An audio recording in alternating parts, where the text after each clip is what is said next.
Mega shop থেকে নিছি doctor টেনি একটা ক্লিনিয়ার। আজকে আমরা এই মাল্লা প্রোডাক্টটা ইউজ করব, দেখি কি অবস্থা, পরিষ্কার হয় কিনা। এই যে আমরা এই মাদ্রাসায় আসলাম, এই মাদ্রাসার বাথরুম, গোসলখানা, ওজুখানা এত পরিমাণ দাগ যে বলার মতো না। লাল দাগ, আয়রন দাগ, মানে বিশ্রী।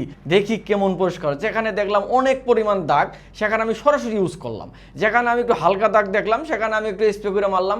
ও মারার লগে লগেই খুব সুন্দর চমক, মানে বিশ্বাসই করা যায় না যে এই প্রোডাক্টটা দিয়ে এইভাবে পরিষ্কার হয়। এটা দেখার পরে তো মাদ্রাসার প্রিন্সিপাল, মাস্টার দেখে পুরো অবাক যে ভাই এটা কোথায় থেকে নিয়ে আসলেন, আমাদের এখানে কি এভাবে প্রোডাক্ট পাওয়া যায় কিনা। ওরা বিশ্বাসই করতে চায় না। এগুলো আমি পরিষ্কার করছি এসজি টাইস ক্লিন বক্সে ছিল, এখান থেকে নিয়ে আমি ইউজ করছি।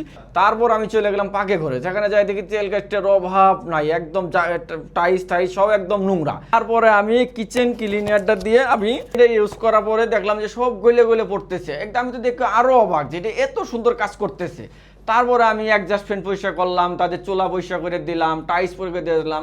তারপরে দেখি তেলাপোকা একটাও নাই, পুরা উধাও।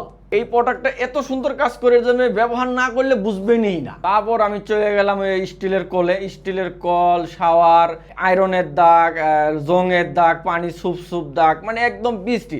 তারপর আমি ইউজ করলাম এই টেপ শাইনিং ক্লিনারটা দিয়ে। এটার করার পরে তো আপনার আরও এত সুন্দর পরিষ্কার হয়েছে।